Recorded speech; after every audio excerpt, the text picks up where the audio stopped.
Hi Year 4! In this video I will be going through the SPAG section of your Week 4 work pack. So as you can see, there's 3 different sections here for SPAG, and they're each focusing on a different area.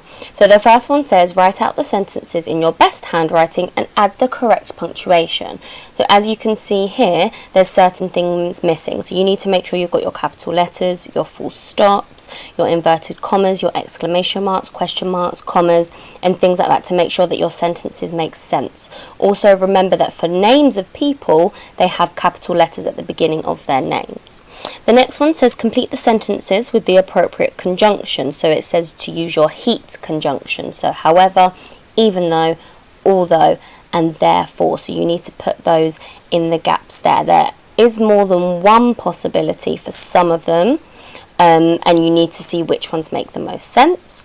And for the last one, it says to uplevel these sentences by adding a fronted adverbial and a conjunction to extend. So obviously our fronted adverbials will go at the beginning of our sentences, and then a conjunction to extend. So you can use your heat conjunctions, or you can use some other conjunctions. In the next bit of the video, I'm going to go through some examples to really break it down so you can see exactly what you need to be doing. So, for our first example, we are looking at correctly punctuating the sentence below. So the sentence below I have says, take cover, the spy demanded, as he crouched behind a parked car. So straight away, as soon as I look at this, I can see that there is some speech. So take cover is the speech. So when I have speech, I know that before my speech starts and when it ends, I need my inverted commas. So my inverted commas would go there. I know at the beginning of a sentence I always need a capital letter, so that T at the beginning for take would be a capital T. And before I close my inverted commas, I want to have my punctuation. So take cover, he's not asking a question, so I wouldn't have a question mark, but perhaps he's exclaiming it because it says the spy demanded. So I would have an exclamation mark there before I close my inverted commas. If we look here, it says the spy demanded as he crouched behind a parked car. So the spy demanded tells me how the spy says it, and the second part says as he crouched behind a parked car, which is the action that he was doing. So in between these two clauses here, I would need a comma to separate it.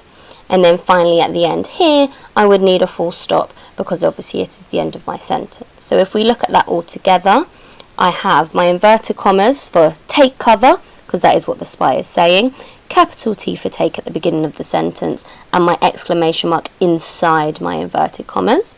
And then I have the spy demanded, so how he said it, a comma to separate those two clauses, as he crouched behind a parked car, which is his action, and then I have my full stop at the end of my sentence. The next example we'll be looking at is using our heat conjunctions. So our heat conjunctions are however, even though, although, and therefore. So I've already got therefore at the bottom.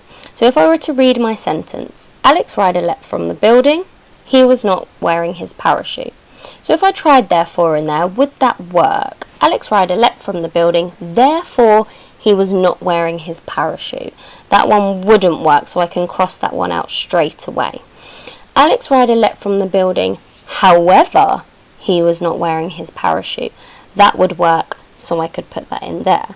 I could also see if any other of my heat conjunctions work, so I could try even though. Alex Ryder leapt from the building, even though he was not wearing his parachute. That could work, because he could say that he leapt from the building even though he wasn't wearing it, so he knew that he wasn't wearing it, so it's a risk that he obviously took.